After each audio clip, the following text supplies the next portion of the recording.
Mountain Man caught his 5 unstable kids clinging to a strange woman. What he discovered shocked him. Garrett Cole had been watching his children fall apart for months, sudden screams, sleepless nights, and fears no one else could see. No doctor worked, no help came, no answers were found.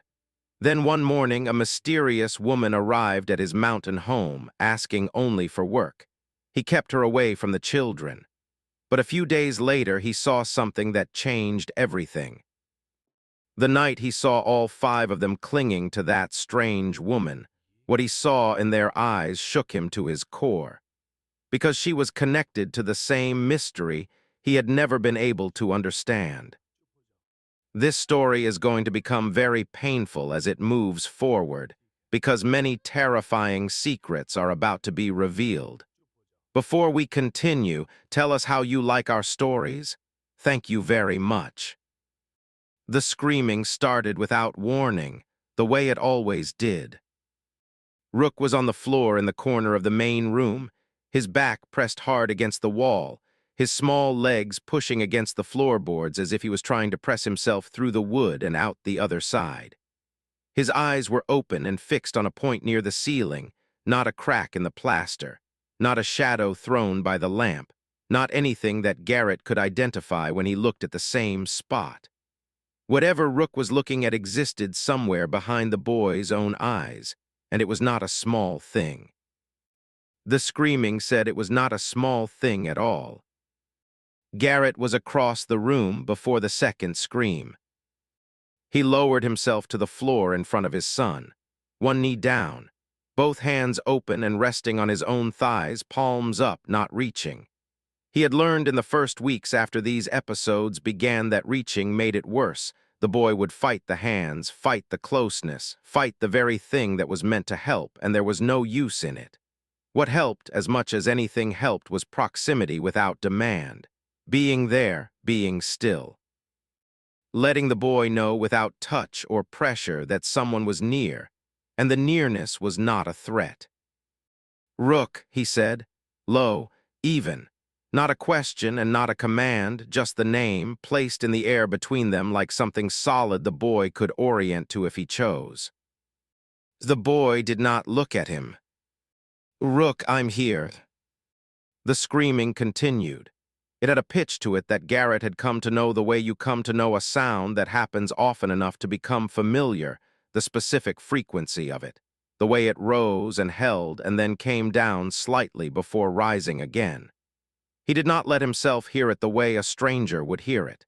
He had made a practice of that. You could not stay steady in front of it if you let it into you fully each time, and staying steady was the only useful thing. The other children were in the room. They came to the main room when Rook's episode started, not because anyone gathered them there, but because the sound moved through the house and pulled at something in each of them.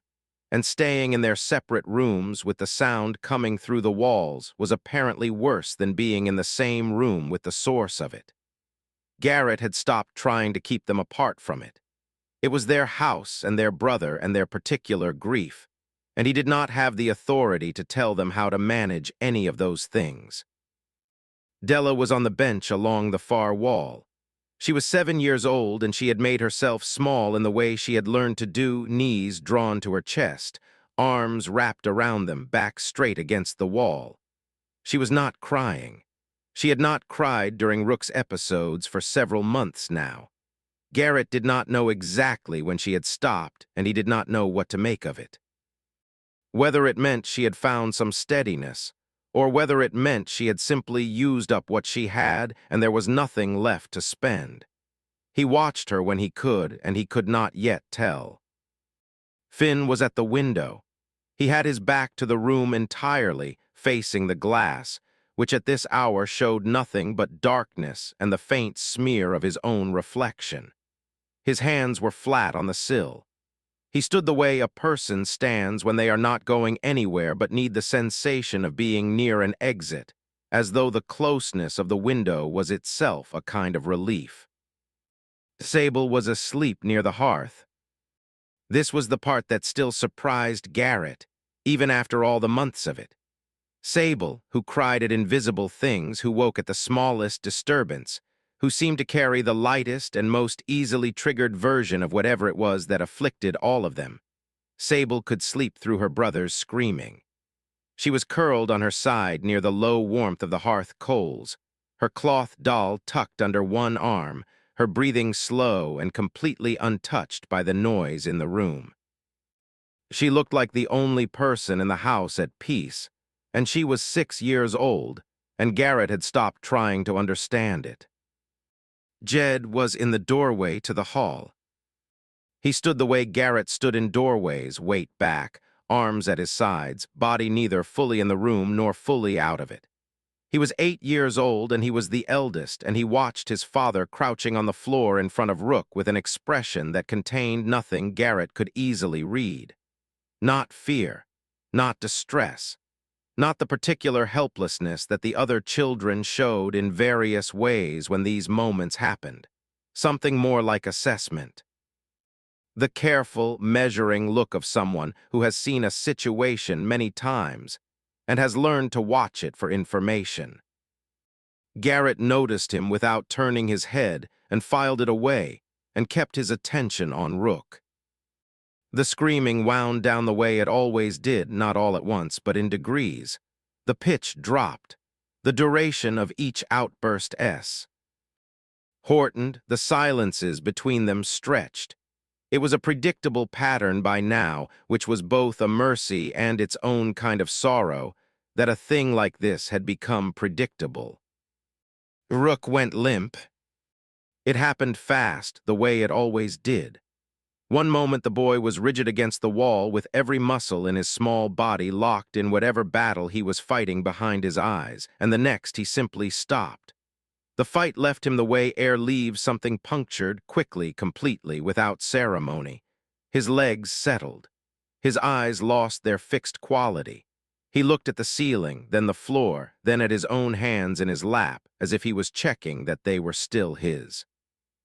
He was exhausted. He was always exhausted after. Garrett gathered him up. Rook did not resist and did not help. He was simply weight, honest and complete, the weight of a 6-year-old who had spent everything he had and needed to be carried.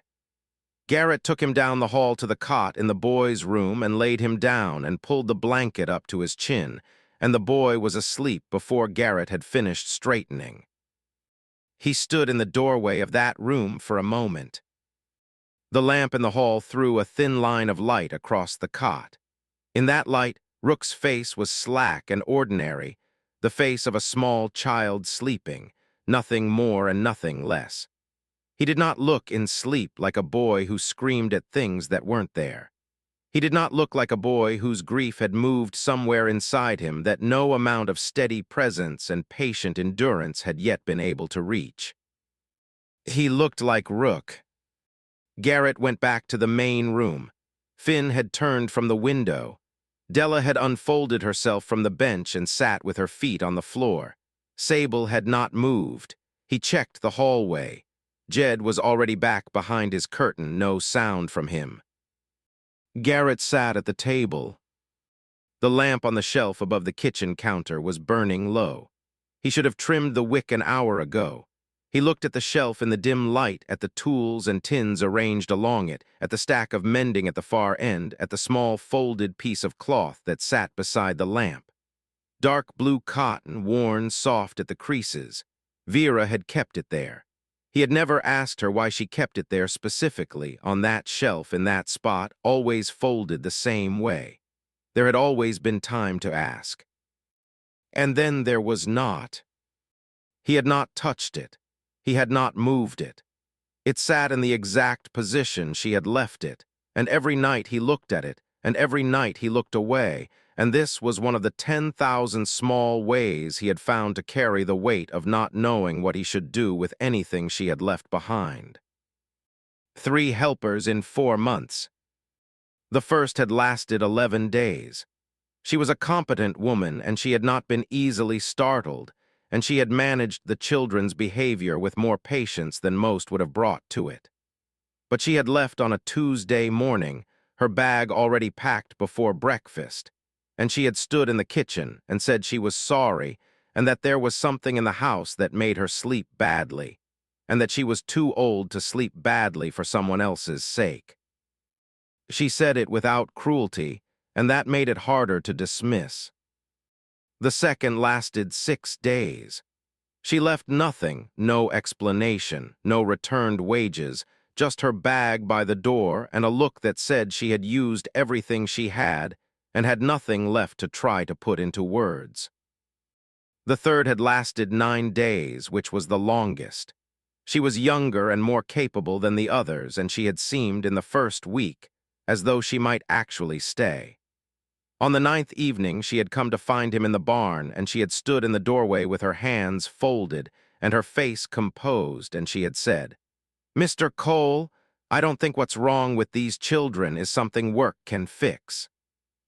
He had not answered her. He had kept his hands moving on the harness he was adjusting, a buckle that did not need adjusting, and he had waited to see if she would say more. She did not. She left the next morning. He had no answer for her then. He sat at the table in the lamplight and looked at his hands and thought about the winter. The upper ridge had shown its first snow more than 2 weeks early, which meant the mountain passes would close ahead of schedule and the supply runs needed to be done before mid-November. The south pasture fence had 2 broken rails. The wood stack was short. The root cellar was adequate but not generous. There were 100 tasks that required 2 hands and 2 sets of attention, and he had one of each, and one was not enough. He did not let himself think about whether the children were improving or declining. He had found that framing it that way led nowhere. He managed what each day required. He would manage what tomorrow required when tomorrow came. From down the hall, Sable made a small sound in her sleep. Not a cry, something softer. Brief, uncertain murmur, the kind a child makes when a dream presses too close. It stopped on its own within a few seconds, and the house went quiet again. He sat still and listened until the quiet was settled and sure. Outside the kitchen window, the upper ridge was faintly visible against the sky. Along the top of the tree line where the slope met the darkness, there was a white that had not been there a month ago. Snow, light but present, the first of the season. Early, much too early. He was out of time and out of help, and the mountain did not concern itself with either of those facts. He sat until the lamp guttered, then he went to bed. He was on the north slope before first light, and the cold had a bite to it that said the season was not playing at winter anymore. The timber work was the kind that could not be left much longer. Once the upper trails iced over properly, bringing a load down safely became a different calculation entirely, and the wood cut now would need the full season to season through. It was the kind of work that required his full attention and rewarded it, which was part of why he had come out early. Full attention was a useful thing to require of yourself when the alternative was sitting at a kitchen table, with a lamp burning low, and a piece of folded blue cloth on the shelf above you. He had been at it for close to 2 hours, working the stand of timber on the north-facing slope just below the granite shelf, when he came around the bend in the trail where it curved south around the base of the outcrop. He stopped. A woman was standing in the middle of the path. She was not moving. She was not looking at him. She had either not heard him come around the bend or had heard him and decided not to turn. She was facing east, toward the ridge line, and she held something in both hands held slightly out in front of her, a folded piece of paper, old from what he could see of it, the edges worn and the fold lines dark with handling. Her hands were steady. Her shoulders were steady. Her whole body had the quality of someone who had been standing in this exact position for some time and was in no particular hurry to stop. She did not look hurt. She did not look lost in the specific way of people who are lost, There was none of the looking around, the small repeated movements of someone trying to establish where they are. She looked settled, as though she was exactly where she had intended to be, doing exactly what she had intended to do. This was the strangest thing about her that first moment, not her presence on a private mountain trail before sunrise, the settledness. Garrett shifted his axe to his left hand. "You're on private land," he said. She turned. She looked at him the way a person looks at something they were already aware of. No start, no adjustment of expression, just a direct acknowledgement of his presence as something she had registered before she turned. "I know," she said. "I'm looking for something." Her voice was quiet, not soft in the way of uncertainty or apology, quiet in the way of a person who does not need volume to be heard and knows it.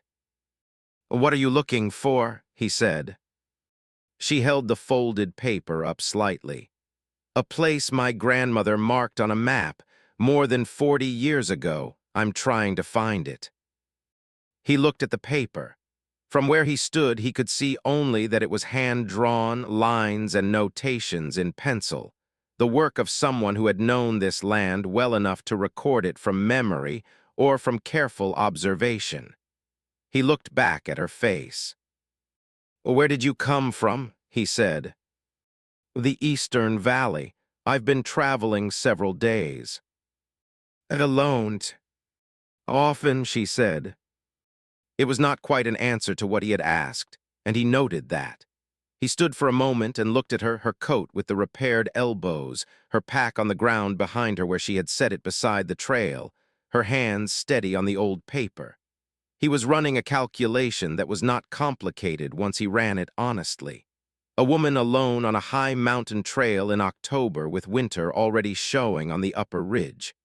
The arithmetic was simple, and it only came out one way. "What's your name?" he said. "Imarant. Nothing else." "For now," she said. He almost pressed the point and decided against it. He looked down the trail toward the ranch. He looked at the timber he had stacked against the outcrop. Another solid hour of work before the load was ready to bring down. He looked at his hands. "I've got a ranch," he said, "down the south slope. I need hands through the winter season, water, wood, mending, general work. I'll give you board and fair wages." She was quiet. She looked at him with the same steady attention she had shown since she turned. "What are the conditions?" she said. Again, he noticed the shape of the question. Not what was the wage, not what was the work. The conditions. "Stay away from my children," he said. "I have 5. They're not well. You'll have specific tasks and you'll keep to them. You won't involve yourself in household matters unless I ask you directly. Those terms aren't negotiable." She looked at him for a moment, then she nodded once. "All right." "You don't want to know the wage." "Fair conditions come with fair wages," she said. "You've offered fair conditions." He found he could not argue with that, which was mildly irritating. She retrieved her pack from beside the trail and they walked down together. He carried his axe and she carried her pack, and neither of them spoke for most of the descent. She moved well on the trail, choosing her footing without hesitation, navigating the steep Cedion's with the ease of someone accustomed to uneven ground. She did not look to him for guidance, and she did not slow him down. Near the midpoint of the descent, where the trail narrowed between two outcrops and the view briefly opened to the east, she paused. Just for a moment, she did not stop fully, just slowed, her head turning slightly upward toward the higher slope where the trail forked toward the granite shelf. Something in her posture shifted in that brief moment. A very slight change, the kind you would not catch unless you were watching carefully and knew what settled looked like on a person. It was recognition, not of the landscape in the general sense. She had been looking at the ridge with attention since he had found her, but something more specific. Something about a particular angle of the slope or a particular arrangement of the rock and timber that she had been expecting to see and was now confirming. It passed quickly. She continued down the trail. When the slope flattened and the ranch came into view below main house, barn, work shed, the fenced south pasture pale with frost, she paused again. Just briefly at the top of the natural overlook where the full spread of the property became visible. Her eyes moved to the north, to the ridge that ran above and behind the house, the long, dark line of rock and pine against the pale morning sky, the upper section already whitened with the early snow. She looked at it not with curiosity, with recognition. The same quality he had seen on the slope, but more distinct here, as though the ridge, seen from this angle, confirmed something she had been told and was now seeing for herself. Garrett stood at the top of the slope and watched her look at it and said nothing. Then she turned and started down the last section of trail, and he followed. They were at the yard gate when she said, "Is this still Cole's land all the way to the ridge line?" He stopped walking. He was 3 paces behind her. He stopped and he stood on the trail and he looked at her back. She had not stopped. Her hand was already on the gate latch, her pace unchanged, the question delivered with the same even tone as everything else she had said. Cole's land. He had not told her his name. He had told her nothing about himself beyond the existence of a ranch, 5 children, and a need for help through winter. He had not said his name. He had not said the family name. He had given her nothing to attach a name to. She lifted the latch. He stood on the path and watched her open the gate with the particular ease of someone who has been told how a gate works. The slight lift before the push. The precise angle, not the tentative push and adjust of someone encountering an unfamiliar latch for the first time. He walked the rest of the way down slowly. He went through the gate after her. He latched it behind him and stood in his own yard and looked at her back as she walked toward the work shed. He had a collection beginning. He could feel its edges. That evening he sat on the porch after supper. The children were in bed, all 5 of them, which had taken longer than usual because Finn had been wound up about something he couldn't articulate, and Sable had wanted more water than anyone needed, and Jed had simply sat in the kitchen for 20 minutes after the others had gone, not reading, not doing anything, just sitting in a way that Garrett recognized as the need to be in a room with another person without having to talk to them. He had let him sit. Eventually, Jed had gone. The work shed window showed a narrow line of lamplight under the door. She had eaten quietly and without comment and asked where she was to sleep and gone there. He sat with his elbows on his knees and looked at the shed window and thought about the map, the age of it, the specific knowledge it would take to draw a mountain range like that from memory. He thought about her face when she looked at the ridge from the top of the slope. He thought about the gate latch and the name she had used without being given it. He told himself there were reasonable explanations. A person could learn a landowner's name from a valley settlement, from a trading post, from anyone who had passed through this country in the past decade. It was not remarkable on its own. He sat with that explanation. He was not certain he believed it, but he held on to it because it was the only one he had. And a man alone on a mountain in October with 5 children and a wood stack that was not high enough needed to hold onto what he had.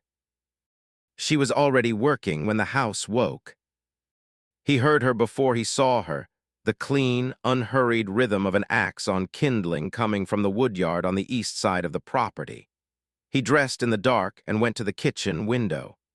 The early light was barely light yet, more a reduction of darkness than a presence of anything, but it was enough to make out her shape at the chopping block.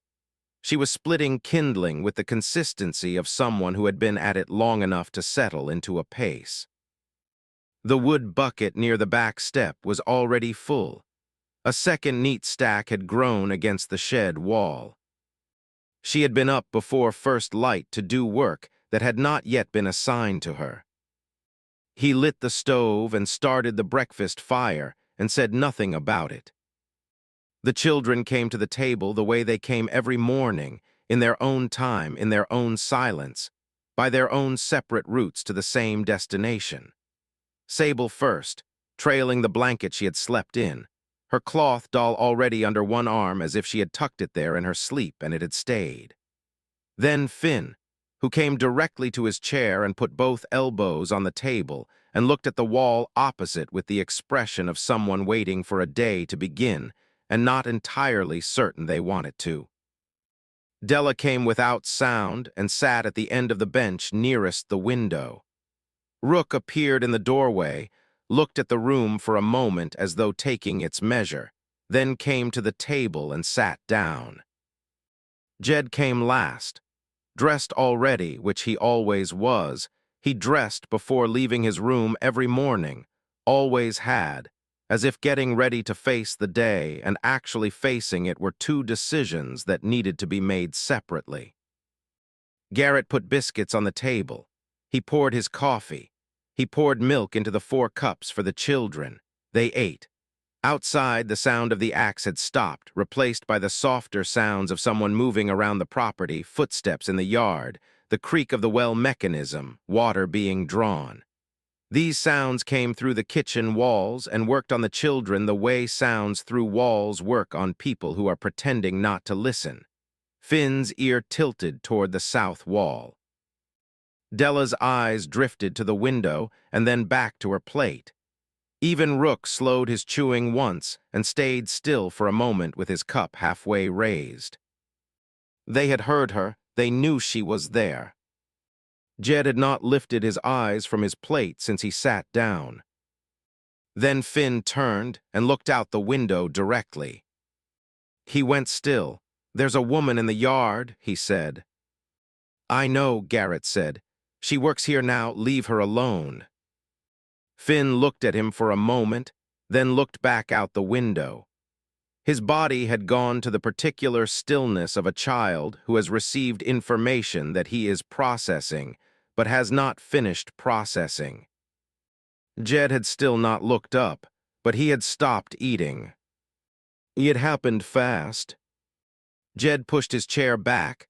The legs scraped the floor with a sound that cut across the quiet of the kitchen, and stood in the same motion. He crossed to the door and had it open before Garrett was fully up from his seat. Garrett was up immediately, but Jed had a direct line to the door and Garrett had to come around the table, and by the time he got through the door, Jed was already across most of the yard. Marin had been carrying the water bucket from the well toward the back step. She set the bucket down when she saw the boy coming. Jed stopped 4 feet from her. He looked at her with the flat, assessing look he had brought to everything for 14 months, and then he said, "You don't belong here." His voice was even. It was not a child's voice in that moment, not in pitch but in weight. It carried the particular heaviness of a sentence that has been held in a person for a long time and has condensed under that pressure into something harder and denser than ordinary speech. He was not performing anger. He was stating a conclusion he had reached and was now delivering. Marin looked at him. She did not take a step back. She did not reach for him or try to soften what was in his face. She did not speak. She just stood and looked at him with attention that was direct but not challenging, the attention of someone who is listening carefully and intends to hear everything before they respond. Rook had followed Jed out of the house. He had come through the kitchen door behind his brother in the same fast, low way he moved when something had tripped the wire inside him, and he crossed the yard quickly with his chin down and without any sound of warning, and he hit Marin's forearm with his teeth before Garrett could get between them. She made a short, involuntary sound, the kind a person makes when something sharp and sudden happens and the body responds before the mind has processed it.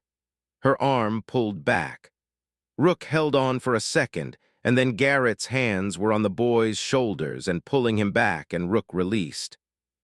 And stood in Garrett's grip with his chest heaving, staring at Marin. Finn had come to the kitchen doorway. He had stopped there with his cup still in his hand. He had carried it from the table for some reason, and now he threw it. It was not an aimed throw. It went sideways, hit the dirt several feet from Marin, and broke into 3 clean pieces. Della had not come outside. She was at the kitchen window, standing back from the glass, watching. Garrett held Rook by the shoulders and looked across the yard at Marin. Her left forearm was bleeding. The bite had broken the skin, the mark was visible clearly, a dark impression with the skin split at its deepest point, blood already reaching her wrist. She had not pressed her other hand against it. She had not looked at it. She was looking at the boys, at Jed still standing 4 feet from her, at Rook held in Garrett's hands, and her face held neither fear nor anger. What it held was harder to categorize. A focused, careful attention. The expression of someone studying something they have been told to expect, and are now seeing, and are working to understand from the inside, rather than the outside. Garrett said low and flat, "That is enough." He walked Rook back through the kitchen door. He sent Jed inside with a look that did not require words and that Jed met and then obeyed. He told Finn to get away from the doorway. Then he went back across the yard. He stood in front of Marin. "This arrangement is finished," he said. "I'll get you what you need for the road." She looked at him. She did not look relieved. She did not look frightened. She looked at him with the same directness she had shown since he found her on the trail, and she said, "I'll stay on the fence line today. You won't see me near the house." "That's not what I said." "I know what you said." She held his gaze, not aggressively, just steadily, with the patience of a person who is not moving and is not pretending that the force of his words has moved them. He did not know what to do with that kind of stillness. He had met it only a handful of times in his life, and it had never been something he could argue against effectively. He looked at her arm. "Your arm needs tending," he said. She glanced at it briefly. "It'll keep," she said. He stood in the yard between the house and where she was standing, and he thought about the third hired helper's 9 days, and the second's 6, and the first's 11. And he thought about the winter that was already showing on the upper ridge, and the south fence, and the wood that still needed cutting. He thought about 5 children and 1 pair of hands, and the specific arithmetic of not enough. He was still working through it when the kitchen door opened again. Sable came out. She had her cloth doll under one arm and her feet were bare on the cold, packed dirt of the yard. She had not put her shoes on. She walked without hurrying, without looking at her father, her eyes moving directly to Marin's arm, to the blood at the wrist, the mark on the forearm. She reached Marin and stopped in front of her, and she reached up with both small hands, and she put them around the bleeding wrist. Not pressing, not squeezing, just holding, the way you hold something you are afraid of letting fall. She looked down at her own hands around the wrist. She did not look at Marin's face. She did not speak. She simply held the wrist, and her face was concentrated with the effort and the seriousness of it, the way small children's faces concentrate when they are doing something they understand to be important. The yard went silent. Jed had come back to the kitchen doorway. He had returned without anyone noticing, and he was standing there looking at his little sister with an expression that had broken somewhere from the flatness it had held all morning. Not dissolved, just broken, the way ice breaks in the first warm days in pieces with the cold still underneath. Rook was at the window. He had gone completely still. Garrett looked at his youngest daughter's small hands around that woman's wrist. He looked at them for a long time. Sable had not touched a stranger since Vera died. He had watched this over 14 months without allowing himself to name it as a thing that was wrong rather than simply a thing that was a child who needed time. A child who would come back to the world on her own terms and in her own time. He had watched her press against walls when unfamiliar people came. He had watched her hide behind her brothers, grip her cloth doll, cry at nothing visible and reach for nothing real. He had not seen her extend her arms toward anything outside of what she knew and trusted. She was reaching now. He looked at Marin's face. Marin was looking down at Sable with an expression that was careful and open at the same time, not soft in a performed way, not surprised, but genuinely present. She let the small hands hold her wrist, and she did not move, and she did not make a sound. And in the quality of her stillness, there was something that Garrett found he could not immediately dismiss or file away. During the attack, Rook had screamed a word, not the wordless noise of his ordinary episodes, a word repeated, the same shape over and over in the moments before Garrett reached him. Not English, not any language Garrett knew or could place. He had turned it over since the moment it happened, trying to find something in its sound that he recognized. He had found nothing, but it was not nonsense. That was what stayed with him.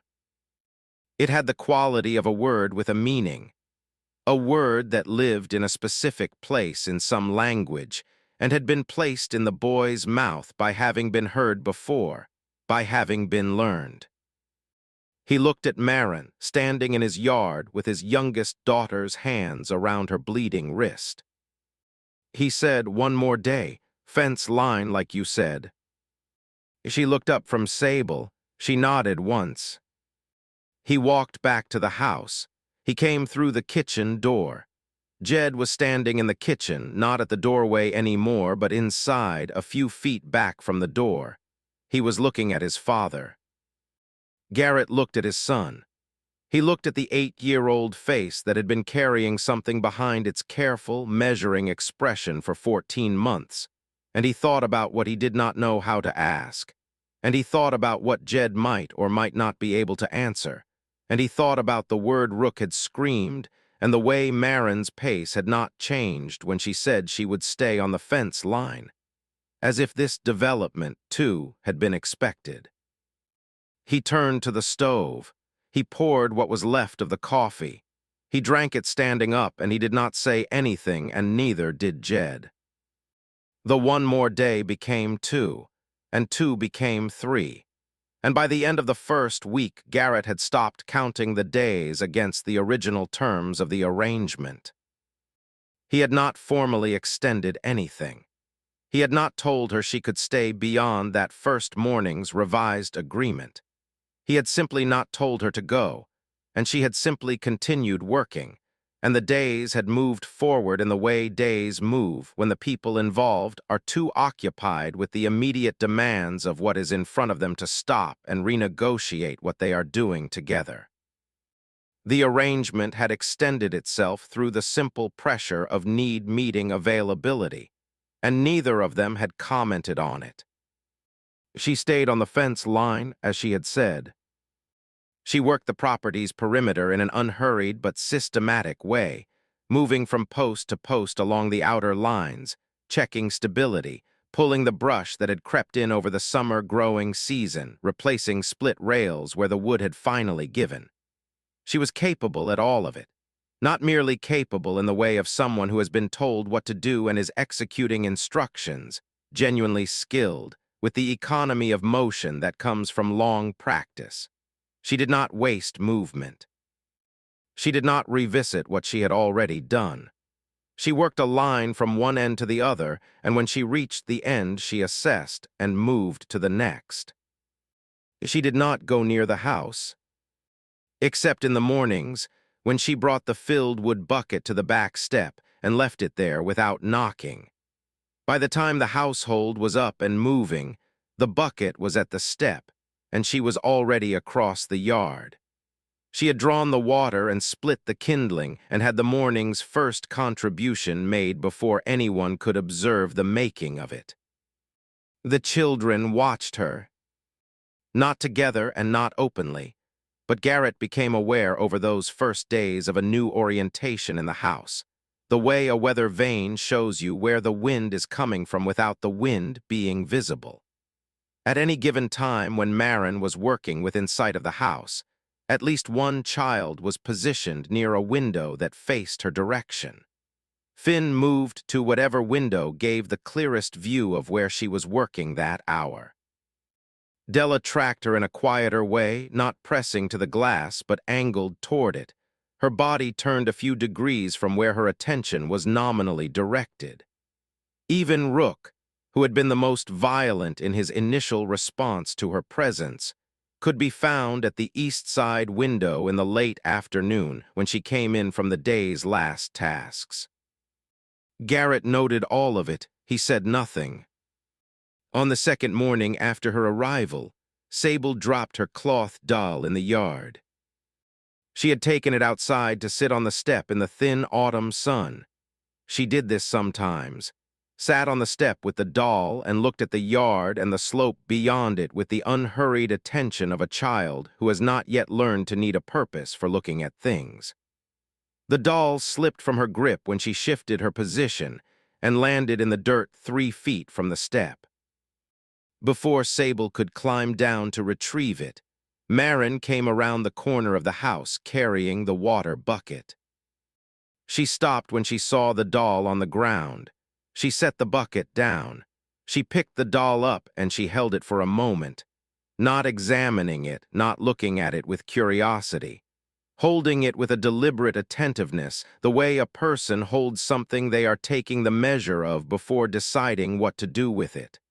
The gesture lasted only a few seconds.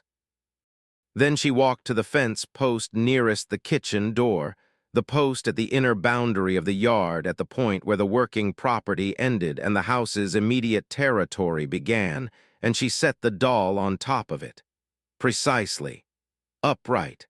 At the height a small child could reach without stretching. She did not bring it to Sable. She did not call out to the child or look at her or acknowledge in any visible way that Sable was sitting on the step watching all of this.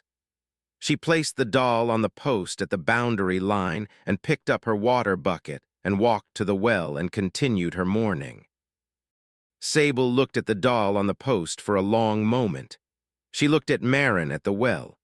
She climbed down from the step, walked to the post, took the doll back into both arms and returned to the step and sat down again. Garrett had watched it from the barn doorway. He could not have explained exactly what bothered him about it, or more precisely, what struck him about it. It was not threatening. It was not suspicious in any way he could name. It was simply a woman who had placed a dropped doll at the boundary rather than bringing it across the boundary, and a child who had crossed to retrieve it. A small thing. But the precision of it, the specific choice of the post at the boundary line, the exact height, the decision not to bring it further in, that precision did not feel accidental. It felt considered, as if she understood something about where the line was and why, and was working with that understanding rather than around it. On the third day, Marin was working the north fence line. This was the longest stretch, the line of posts and rails that ran along the bottom of the north slope, marking the far edge of the grazing pasture before the ground began to rise in earnest. It was the fence line closest to the ridge. Garrett was in the barn when he saw her stop. She had been moving steadily down the line in her usual way, pressing each post to test its set in the ground, checking the rails above for splits or loosening. At one post, roughly in the center of the northern stretch, she stopped.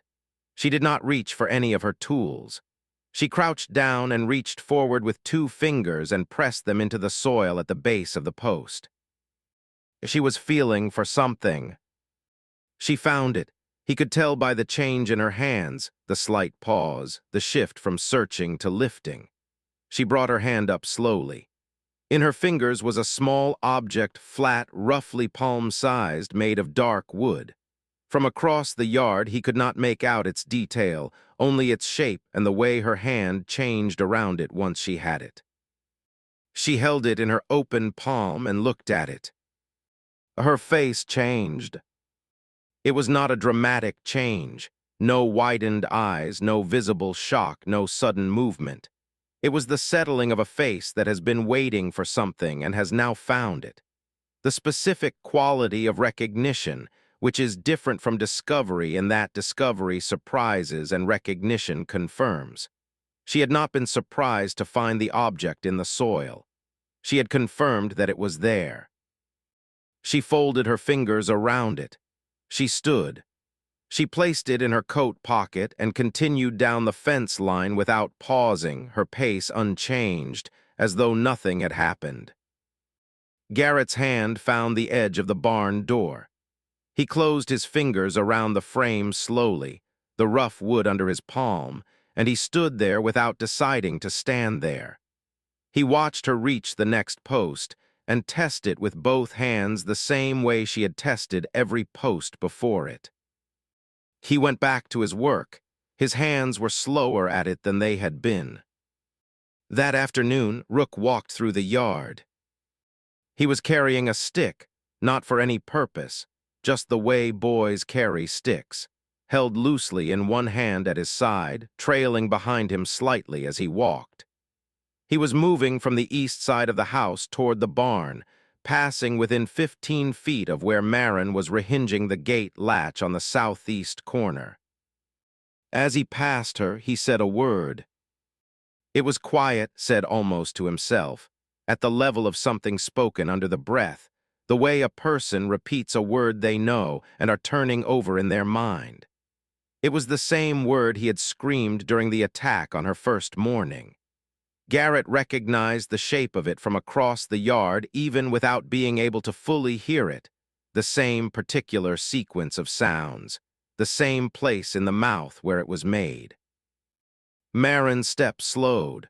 Not dramatically, it was a half-beat, a fractional reduction in pace there and then corrected. She did not turn around, she did not look at the boy. Her hands stayed on the gate latch and she continued her work. But the change in her pace had been real and Garrett had seen it from 20 feet away. She had heard the word, and it had meant something to her. He set down the grain scoop he had been holding without realizing it. The metal edge touched the floor of the barn with a small sound, and he looked down at his hand and then looked back up at the yard. He filed it with the rest of what he was collecting. That evening, after the children were in bed and the house had settled, he found her at the work shed door, cleaning the tools she had used during the day and hanging them on their designated pegs. He stood in the doorway of the shed with his hands in his coat pockets. He said, "What did you find under that post?" She turned and looked at him. She did not reach into her coat pocket. She did not produce the object. She said, "Something old." He waited. She held the silence without apparent discomfort, not aggressive, not evasive, simply settled in the space of the non-answer the way she was settled in most spaces. "How old?" he said. "Old enough that finding it here is not a coincidence," she said. "Old enough that it tells me I'm in the right place." "That's not an answer to what I asked." "No," she agreed. She turned back to the tools. He stood in the doorway for another moment. He could push further, he had enough to push with, and the collection of unexplained things was getting large enough that he felt he had the right to push. But he found that pushing at her was like pushing at the mountain. It did not move and it did not resist. It simply remained, and the pushing accomplished nothing except to make him aware of the distance between what he knew and what she knew, which was not a comfortable distance to be aware of. He went back to the house. He sat at the table. He thought about the word Rook had said and the face she had made when she lifted the object from the ground, and the way she had looked at the North Ridge the first time she saw the ranch come into view. He thought about the name she had used on the trail. The pieces had edges. The edges matched each other. He could feel the shape of something without being able to see it clearly, the way you can feel the mass of something in a dark room by moving around it and noting where your hands find resistance. He sat with that for a long time before he went to bed. 10 days after her arrival, Rook did not have an episode. Garrett noticed. He had been tracking it in the back of his mind the way a man tracks things he does not want to allow himself to believe yet, quietly, without acknowledgement, without speaking it aloud or writing it down or doing anything that would make the noticing official enough to be disappointed when it ended. On the 10th day, he noted the absence. On the 11th, he noted it again. On the 12th, he began, despite himself, to count. 3 days without the screaming, then 4. He said nothing about it to anyone. On the 9th morning, before her daily sitting, Marin had come to the back door with a small bundle of dried yarrow and placed it on the top step. It was tied with a strip of grass in the way that meant it had been gathered recently, not carried long. Garrett stood in the kitchen and looked at it through the door glass. Vera had kept dried yarrow on the shelf above the stove. He had seen no yarrow growing on this property. He did not know where she had found it. Marin had settled into the property's daily rhythm with a thoroughness that had ceased to feel like accommodation and begun to feel like presence, the kind of presence that a place generates around something that has been in it long enough to be expected. He no longer looked up when he heard her at the woodpile. He no longer mentally located her in the yard before going outside. She had become part of the sound and movement of the place, and he noticed this and was not sure how to feel about it. She sat outside each morning before beginning her work. He had watched this habit from the kitchen window since the first week, trying to categorize it and finding he could not. She sat on the upturned half-round near the shed wall, a block of cut timber, not a comfortable seat, with her back straight and her hands resting on her knees, and she breathed. Slowly, with a deliberateness that was clearly intentional, not the unconscious breathing of a body at rest, but breathing with a structure to it, a rhythm chosen and maintained. The inhale held a specific length. The exhale released at a specific pace. It was consistent each morning, and each morning it lasted approximately the same amount of time before she rose and went to the day's first task. It was not prayer in any form he recognized. It was not rest. She was not relaxed in the ordinary sense. She was collected, gathered, as though each morning she was assembling herself into a particular quality of attention before turning that attention toward what the day required. There was one other thing she did that he had not expected. In the afternoons, when she had finished her last task, she would pause before going to the water barrel and look at the north slope for a long moment. Not at any particular feature of it, not at a specific tree or rock or line of the land, just at the slope itself, the way it rose. Her face was the same during this as it was during everything else. But she did it every day, without fail, the way a person returns to a window they have stood at many times before. He watched from the window and could not categorize it and kept watching. On the 11th morning, Finn went outside. He ate his breakfast quickly, more quickly than usual, with the focused efficiency of someone who has somewhere to be and is managing the delay of the meal with patience. He brought his plate to the basin. He stood at the back door for a moment with his hand flat on the wood. Then he opened it and went out. He did not go toward Marin. He walked to a spot in the yard roughly 15 feet from where she was sitting, slightly to the left and behind her, where he was in her peripheral vision but not directly in her line of sight, and he sat down on the cold ground. He faced away from her. He did not look at her and she did not look at him. He simply sat. He stayed for a long time. Garrett watched from the window. The boy and the woman each facing a different direction, each maintaining their own stillness. Nothing visible passed between them. No words, no gesture, no eye contact. The air between them was just air. And yet there was something in the quality of Finn's body, in the way his shoulders had dropped, in the way his hands rested in his lap rather than moving or gripping or doing the small, constant activity they usually did. That was different from ordinary outdoor sitting. After 40 minutes, Finn stood. He brushed the dirt from his trousers with both hands. He came back inside and sat at the table and picked up the piece of wood he had been working with a small knife for the past several days and went back to shaping it. He did not explain himself. He did not look at his father. His face was quieter than it had been. Not transformed. Finn was not a quiet child and would not become one.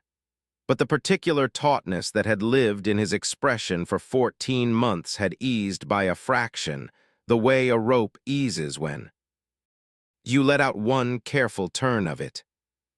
That same afternoon, Sable crossed the yard alone.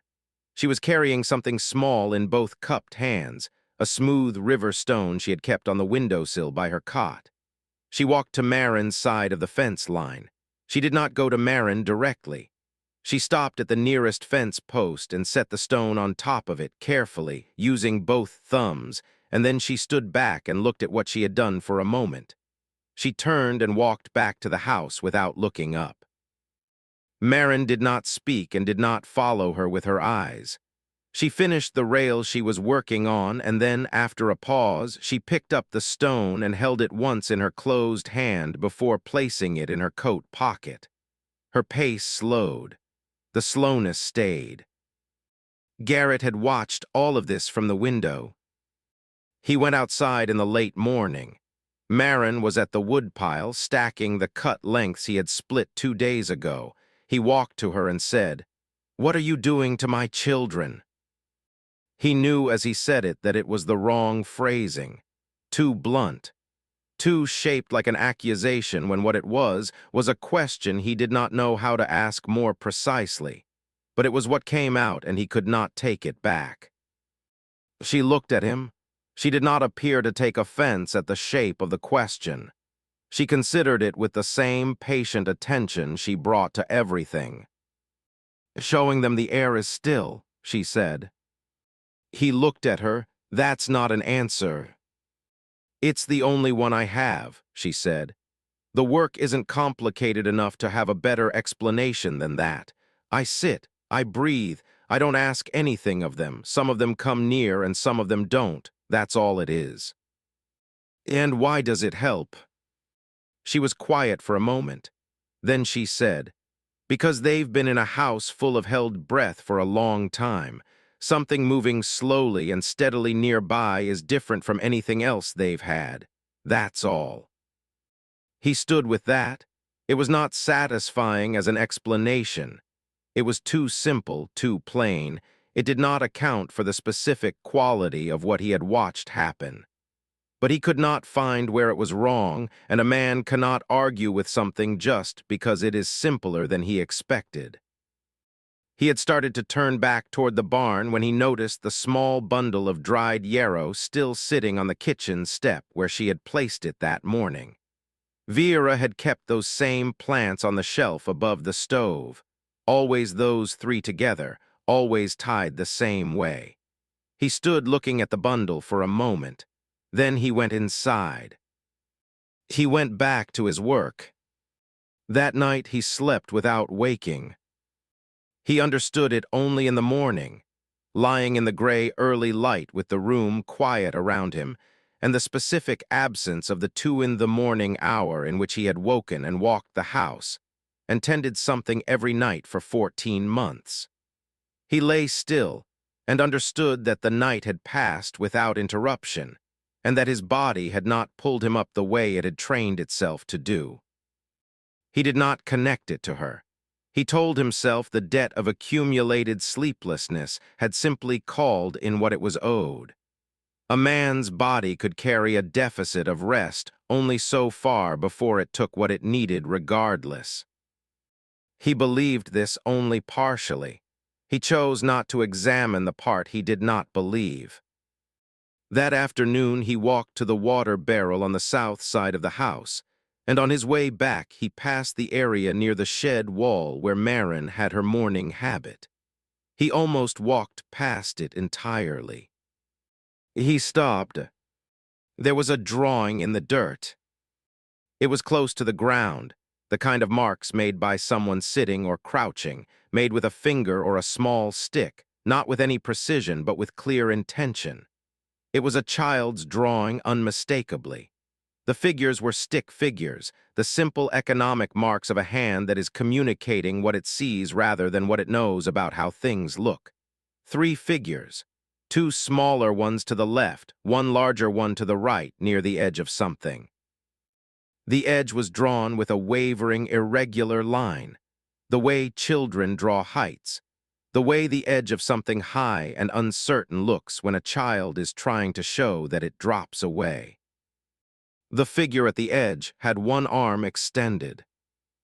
Garrett crouched in front of the drawing and looked at it. The extended arm, was it reaching outward, reaching for something across the distance?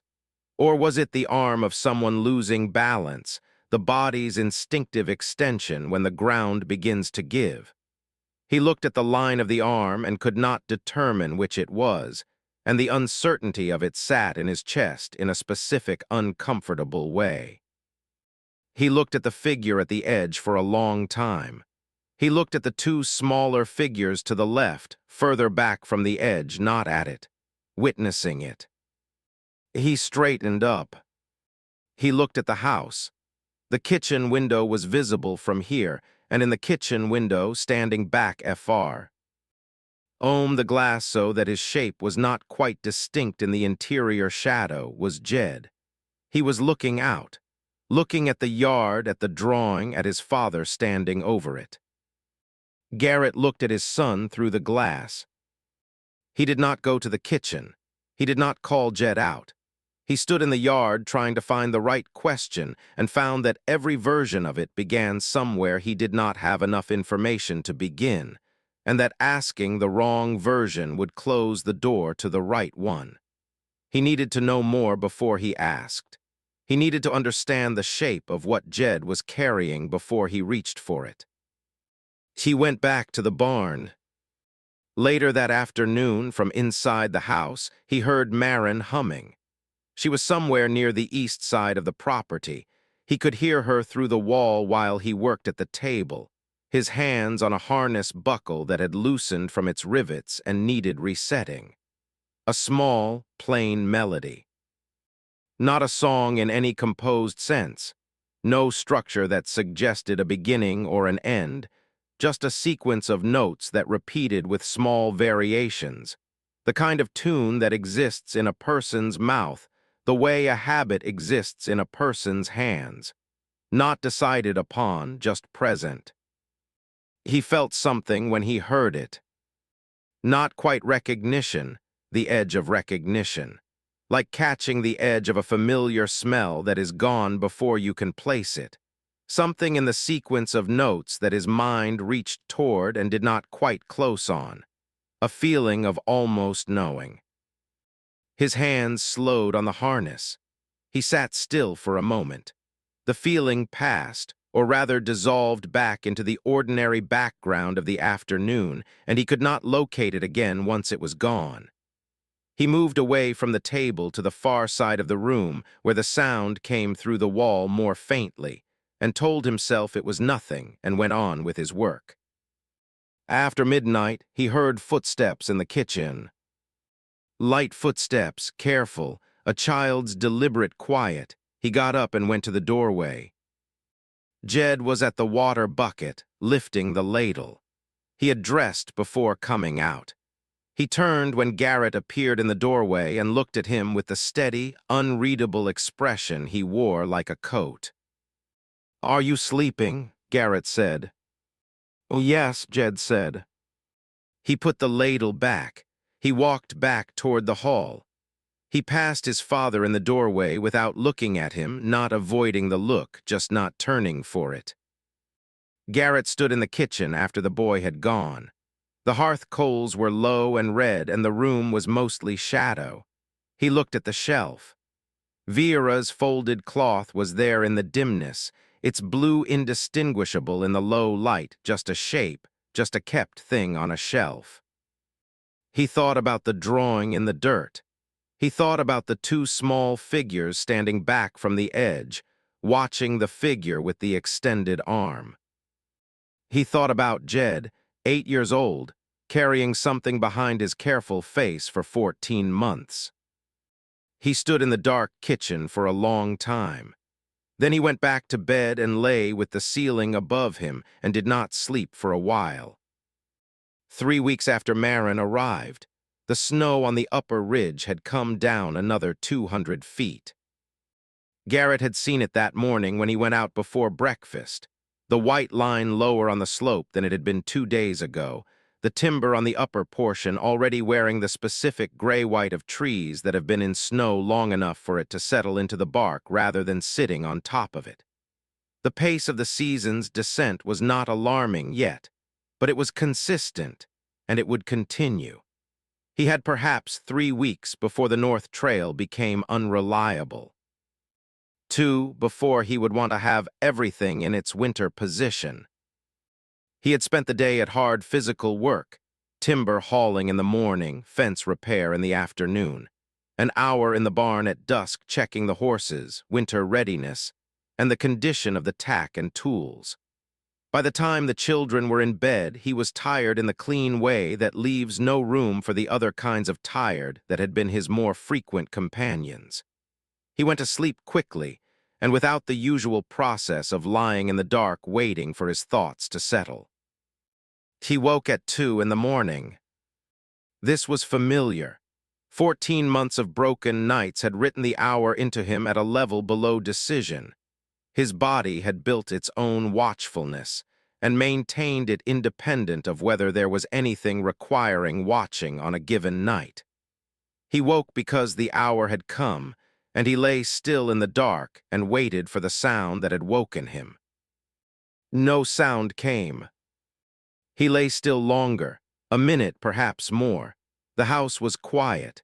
Completely, uniformly quiet, not the held breath quiet of the interval between a child's cry and the next one, not the tense silence of a house waiting for something to happen. This was different. This was the quiet of a house where every person in it was genuinely, deeply asleep. He had not heard this particular quiet in over a year. He got up anyway. He pulled on his boots and went into the hall, because 14 months had taught him that the quiet that preceded something was sometimes indistinguishable from the quiet that was simply quiet. He checked the boys' room, curtains slightly open, both cots visible in the darkness, empty. He checked the girls' room, empty. He moved to the main room and stepped into the doorway and stopped. All 5 children were there. They were not huddled together out of fear. They were not pressed against each other the way children press together when they are frightened, and the closeness is about the subtraction of space between themselves and whatever they are afraid of. They were simply asleep, spread across the main room floor in the arrangements that sleep had placed them in, without plan or coordination, the arrangements of people who have settled into rest without having to negotiate it. Sable was nearest the center of the room, on her side, her cloth doll tucked under her arm and one hand stretched out above her head, fingers open, completely loose. He looked at his youngest daughter, and something moved in his chest that he had been keeping very still for a long time. She was 6 years old. She had not slept through a night in 14 months. He looked at the looseness of her fingers and thought, she has put something down. Finn was against the far wall on his back, his arms at his sides, breathing with the deep regularity of sleep that has gone all the way down. Finn's stillness was something Garrett had never seen in the boy. He was always motion, arms, feet, some part of him always in contact with the air. The stillness of him now looked like something that had cost the boy nothing. That ease was what stopped Garrett in place for a moment. Della was near the hearth, slumped sideways against the wall with her hands in her lap, and her head dropped to one shoulder, the posture of someone who had simply stopped where they were and gone under. Della had been a watcher for 14 months, awake in the nights, stationed at windows during the days, carrying a kind of alert attention in her body that a child her age should not have needed. He looked at her now, slumped and slack and completely without vigilance, and found he could not look at it for very long. Rook was on his stomach near the center of the room, his face turned to the side, his arms flung out at angles in the way that young children sleep when they have nothing left to guard against. He had been the most explosive of them. He had been the one who screamed and bit and threw himself against door frames in the hours when the world closed in too tight. He lay now with his arms at angles that said he had simply stopped. Garrett looked at the spread of those arms and understood, for the first time, how much energy it had cost his son to brace against what was inside him every waking hour. Marin was in the middle of all of them. As she was asleep, she was seated with her back against the low bench along the interior wall, her legs sly. GHTLY bent in front of her, her hands resting open in her lap. She was not positioned as a caretaker watching over them. She was simply in the center of the room, and the children were arranged around her, and she was as asleep as any of them. Her head was dropped forward slightly. Her breathing was slow and deep and completely at rest. Sable had drifted in sleep until her back was pressed against Marin's leg. The contact was accidental, the ordinary drift of a sleeping child toward warmth. Jed was against Marin's left side. Garrett looked at his eldest son, the boy who had told this woman she had no place here, the boy who had stood in doorways watching his father with the careful measuring expression for 14 months. He was curled on his side against her, his knees drawn up, his face slack with sleep. Her right hand had slipped from her lap in sleep and rested loosely on the back of his head. Neither of them was aware of it. It was the contact of people who have stopped managing how they are arranged and have simply let the night put them where it put them. Garrett stood in the doorway. He stood there for a long time, a minute, maybe more. He looked at each of his children, at the quality of their sleep, at the specific unguardedness of it, the way their bodies had let go of the particular bracing quality that had characterized them for so long. They looked like children who had been allowed, finally, to put something down. He turned, he went back to his room. He lay down on the bed and looked at the ceiling. He did not sleep again for a long time. In the early morning, before the house woke, he lay in the returning light, and the memory of the room came back to him with precision. The arrangement of the children, the quality of their sleep, the hand resting without intention on Jed's hair.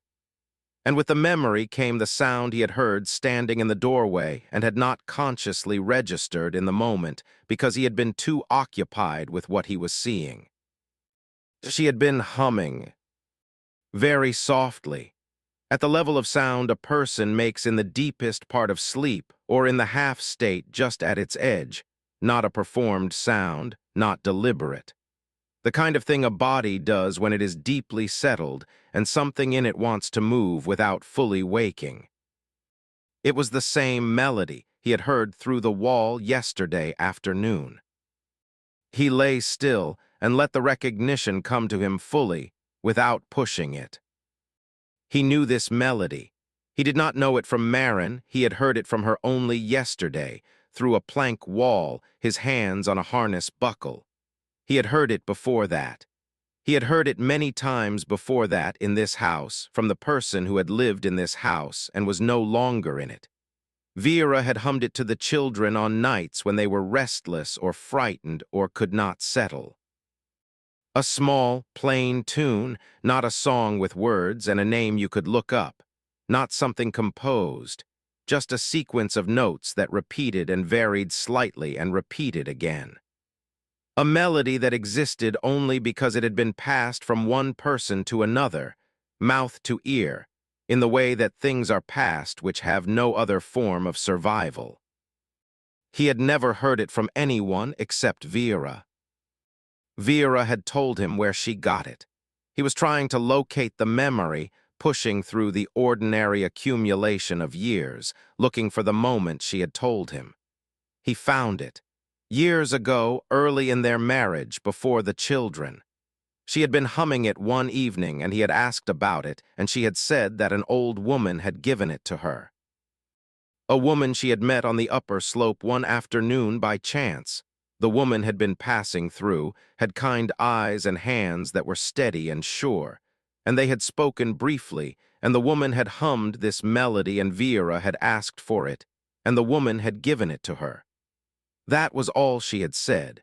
He had asked the woman's name, and Vera said she hadn't asked for it.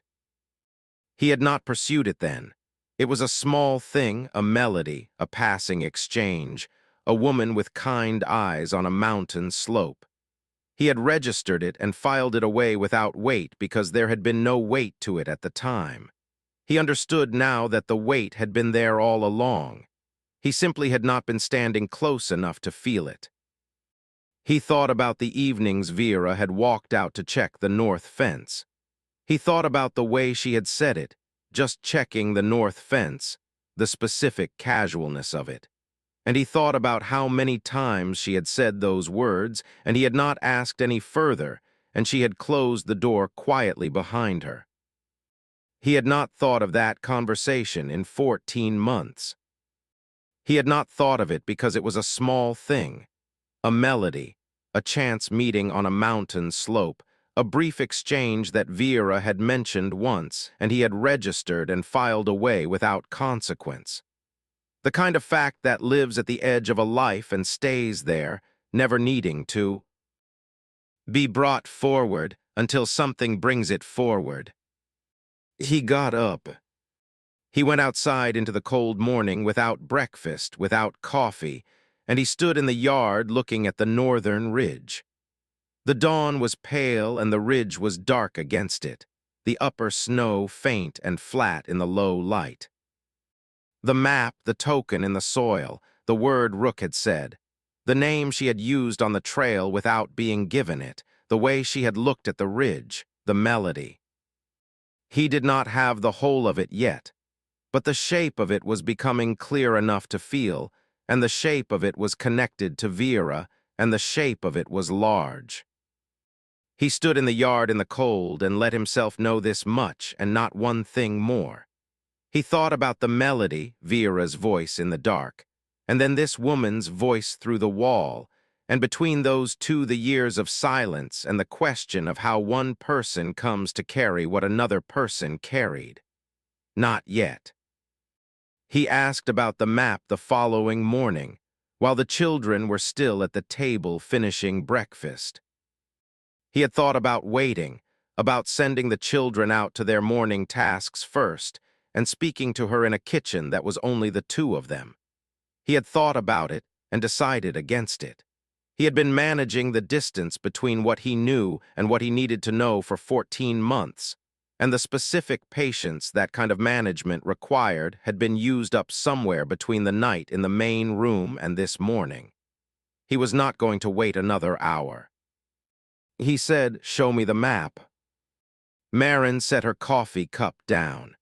She reached to her coat on the peg beside her chair, took the folded paper from the inner pocket, and laid it open on the table between them without hesitation, without preamble, without any of the performance of reluctance that a person shows when they are deciding how much to reveal. She laid it down as if she had been waiting for him to ask. The map was old. The paper had the weight and texture of something that had been handled over many years, not fragile, but worn, with the compressed quality of a document that has been folded and unfolded hundreds of times, and has settled into the shape of its folds the way old leather settles into the shape of the hand that has held it. The lines were drawn in pencil and ink, showing the mountain range from a perspective that Garrett recognized with the immediate certainty of someone who has walked a piece of land long enough to know it from any angle. The particular way the two main ridges ran, the crook where the north slope met the granite shelf, the narrow valley where the creek bent before it widened. Someone who knew this land had drawn this, not from description or from guesswork, from presence. Along the lower margin, in the careful handwriting he could now read more clearly, were notations in a language he did not know, each followed by a short English translation. A water source marked with a small cross, a grazing shelf above the east tree line, a place where the trail doubled sharply back on itself before climbing. The notes were practical. The notes were the notes of someone who intended to return. On the left edge of the map, separate from the terrain marks, was a small symbol drawn in pencil. Not a location, not a landmark. Something else. The shape of it was simple but deliberate, the kind of mark a person makes when they are noting a person rather than a place. The handwriting in the margin notations was not Marin's. He could see that clearly. It was older, more deliberate, the handwriting of someone for whom the act of writing was careful rather than habitual. He found Black Notch immediately. On the upper right section of the map, circled in ink that was darker and fresher than the pencil lines around it, added later, at a different time with evident deliberateness, was a location he knew. The circle was tight and precise. The notation beside it was two words he could read clearly from where he sat, and the words were the name of the ravine on the north slope where the trail switchbacked up the granite face, and the ground dropped away steeply on the eastern side. The ravine where Vera had been found. He kept both hands flat on the table. He kept his face where it was. "Where did this come from?" he said. "My grandmother," Marin said. She was watching him with the same attentiveness she brought to most things, not searching his face for a reaction exactly, but present to it. Her name was Eska. She traveled this mountain range for the first time roughly 40 years ago. She spent 3 seasons here. She made this map during those years. She knew the mountain well. She came back to it, Marin said. Several times over the following years, she had a reason to come back. What reason? Marin's hands were folded on the table. She looked at him directly and without deflection. She found someone here who needed her, she said. That was her work, her lineage's work. Traveling, finding people who were carrying things they hadn't been able to name yet. Helping them carry it differently.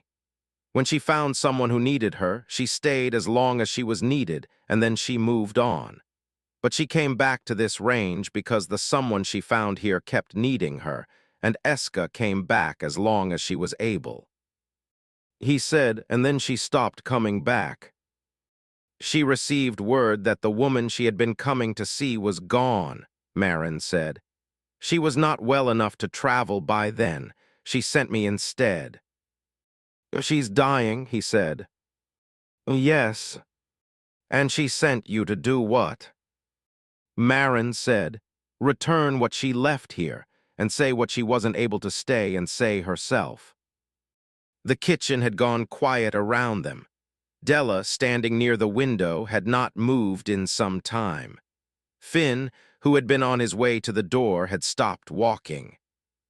And in the doorway to the hall, barely in it, one shoulder against the frame, his body angled as though he had arrived by chance and might still leave, was Jed. He had not been there when the map was laid down. He had not announced himself. He was there now, and his eyes were on the map, and his face had the specific expression of a person hearing a thing they already know confirmed. He said, there are 2 marks. Yes. The second mark was smaller than the black notch circle, a cross mark in the same darker ink, placed with the same deliberateness, positioned in the lower portion of the map. He traced its location against the landmarks he knew. He took his time with it, being certain before he named it to himself. The north fence line, approximately the center of the northern stretch. He pushed back from the table. He did not explain himself. He went to the barn and saddled the bay horse and rode out to the north fence line. The morning was cold and the ground was beginning to harden, and the ride took him 15 minutes at a good pace. He found the post. He knew which one it was before he was close enough to be certain. It was the post where she had crouched on the third day, the post at the center of the northern stretch from which she had lifted the carved wooden token. He came up to it and stopped the horse and dismounted and stood in front of the post. He saw the cloth almost immediately. It was tied around the post just below the top rail. Not new, the weather had worked on it, fading the color and fraying the edges, leaving it with the worn quality of something that had been outside through at least one winter, possibly more. But it was still there, still tied with a simple, firm knot, still recognizable. He reached out and touched it. He knew it without needing to think about it. The specific blue of it, not a common blue, a blue that had been washed many times until it had reached the particular softened shade of a color that has given up some of itself to the seasons. The weight of the cotton, the worn softness of the weave. He had seen this cloth hundreds of times, had seen it hanging on the line in the summer, had seen it on the woman who wore it on working mornings for 3 years. It was a piece of Vera's blue work dress. His throat closed. He had not expected that. He had ridden out here with a question and an intention and a calm he had maintained through the morning, and in the space of touching that cloth the calm broke somewhere below conscious management. His throat closed, and he stood with one hand on the post and one hand on the cloth and could not immediately determine what to do with either of them. He did not cry. He was not a man who cried easily, and he did not now. But something pressed behind his eyes, and his jaw set hard against it, and he stood very still for a moment until the pressure subsided to something he could carry. He stood in front of the post with his hand on the cloth and did not move. She had been here at this post. She had been here often enough that leaving a marker made sense, that tying a strip of cloth to a post was a practical act, a way of saying, I have been here, this is my place, I will be back. Not once, not by accident, regularly. With the regularity of a habit, of something that had become a routine so settled that a marker was warranted. He thought about the evenings Vera had walked out to check the north fence. He counted them now carefully, going back through the last year of her life. How many evenings had she said those words, just checking the north fence? She would be back shortly. How many times had he nodded and gone on with what he was doing and heard the door close and not thought about it further because it was ordinary, because it was the kind of thing a practical woman said on an ordinary evening, and there was no reason to look at it twice. He counted, and the number was large and it sat in him like a stone. He rode back to the house slowly. He came inside. He went to the table where Marin was still sitting, her coffee long cold, the map still open in front of her. He took the strip of cloth from his coat pocket and set it on the table between them. He put it down quietly and sat down and said nothing. She looked at it. She looked at it the way she looked at the carved token when she lifted it from the soil with recognition, not surprise. She looked at it for a moment. Then she looked up at him. She kept coming back, Marin said. It was not an explanation. It was an acknowledgement of what the cloth meant, of what the regularity of it meant, of what it said about the woman who had left it. He said, "Tell me why." She looked at him. Something in her face settled further, the last remaining reserve of consideration about what to give and what to hold back, resolving toward giving. She said, "Tomorrow, let me show you where."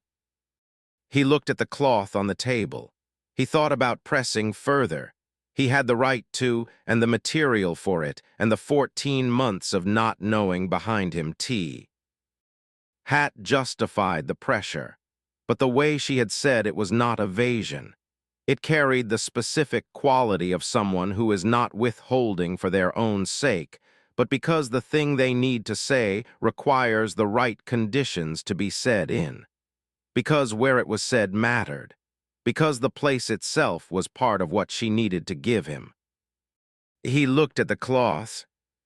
He nodded. He did not reach for it again. He left it on the table between them.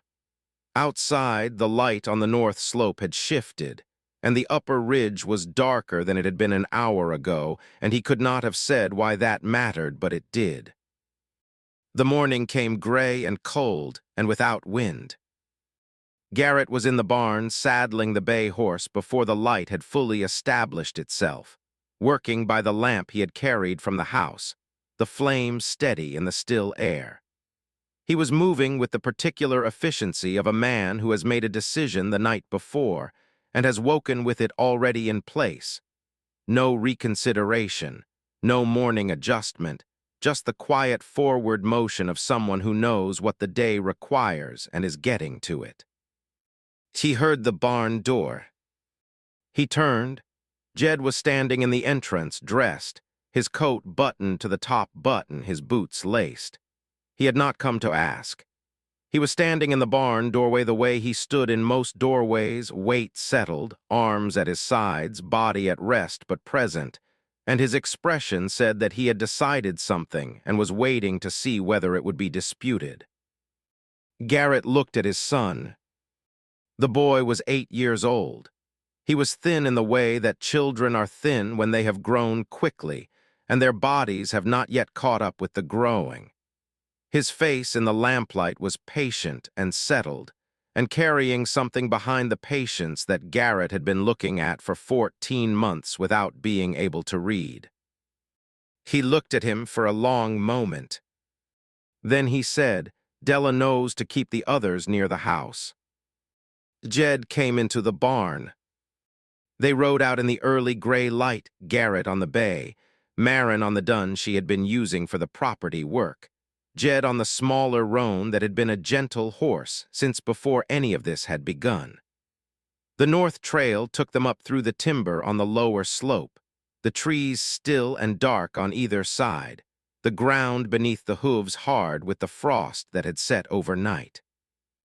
The trail was familiar to Garrett in every detail, every place where the rock came close on the right, every place where the footing softened in wet weather and needed care, every switchback and every straightening.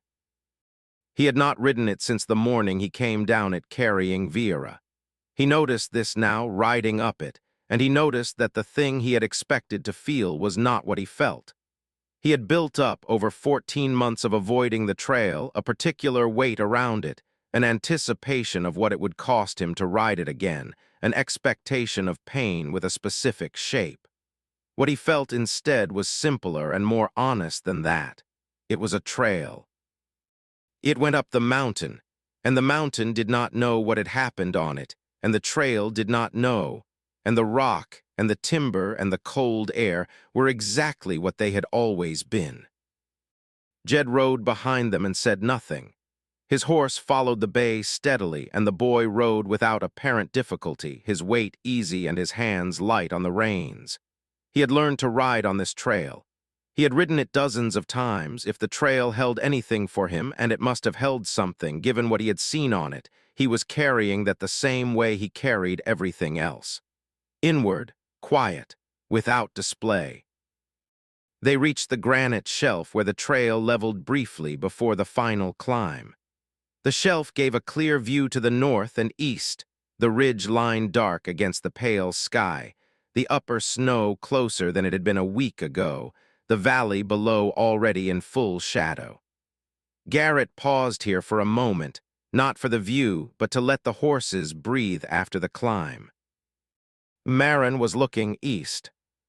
She was looking at the specific section of the ridge where the ravine cut into the granite face, not visible from here, only inferable from the way the rock line broke and dropped. She had the map in her coat pocket. She did not take it out. She did not need to. They took the branch trail that cut east along the face, the narrower path that wound along the ridge toward Black Notch. The ground here was different from the main trail, more exposed, less traveled, the vegetation lower and sparser where the rock came close to the surface. The path was not maintained the way the main trail was. It was a path because people had walked it, not because anyone had cleared and kept it. At the point where the ground dropped away on the right and the ravine opened below, Marin dismounted. She tied the dun to a pine and went forward on foot without looking back at them. Garrett and Jed tied their horses and followed. She stopped at the rim. She stood at the edge and looked down into the ravine. The drop was steep, not vertical but close enough that a wrong step in poor conditions would have only one outcome. The bottom was rocky and narrow, a tight crease in the mountain's face that received little light even in midsummer. The floor of the ravine was still in deep shadow. She looked for a moment and then moved along the rim eastward, examining the ground as she went. Not randomly, she was looking for specific things, moving with the deliberateness of someone following instructions they have memorized. She crouched near a cluster of flat stones laid in a pattern that Garrett could now see was not natural. The stones were too evenly placed, too considered in their arrangement to have come to rest that way without a hand behind them. She looked at the arrangement for a moment without touching it. She stood and moved to a section of the path that ran back from the rim, 10, 12 feet from the edge, where a short stretch of ground was compressed and worn in a way that the surrounding soil was not. The color was slightly different there. The texture was compressed and settled. Someone had walked this specific line many times, not the broad wandering of occasional visitors, the tight, repetitive wear of someone who had returned to this exact path again and again.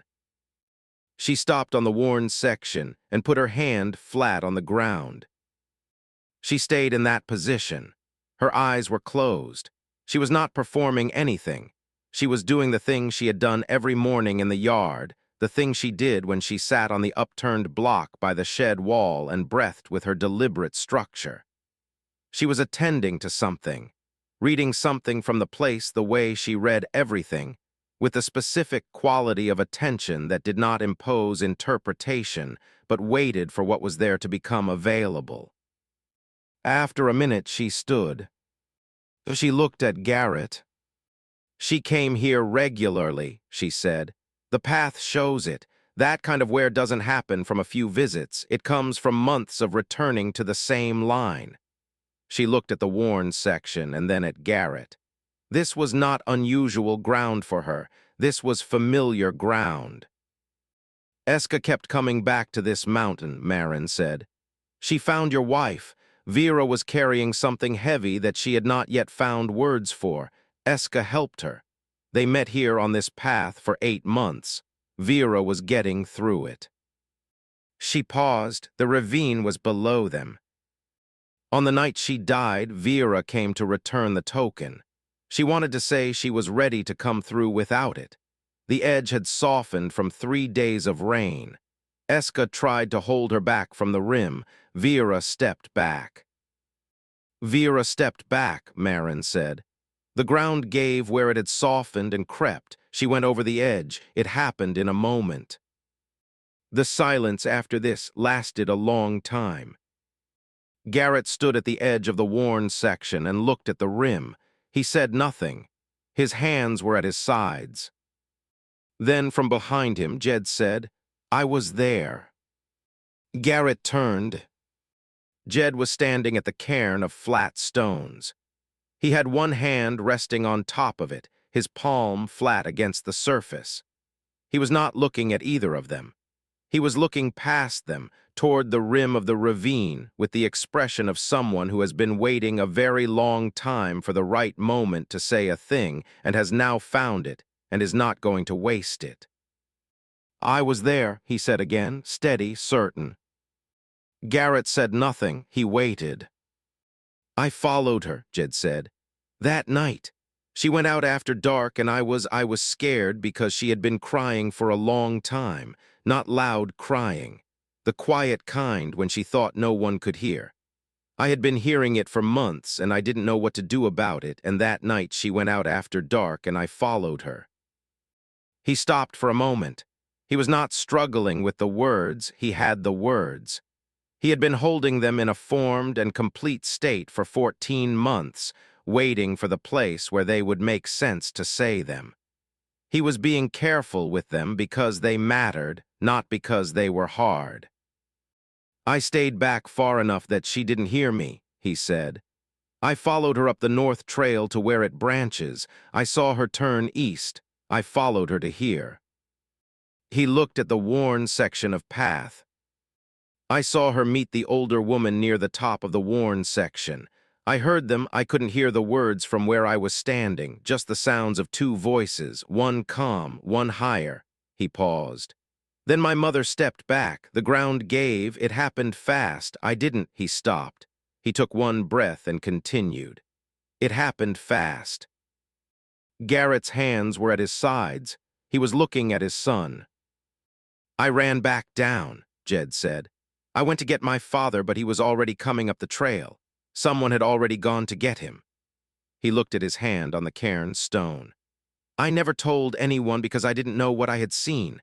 I didn't know if the woman had done something, or if it was an accident, or if I was 8 years old and I didn't know, and I was afraid that if I told it, and it was the wrong telling, it would make things worse than they already were.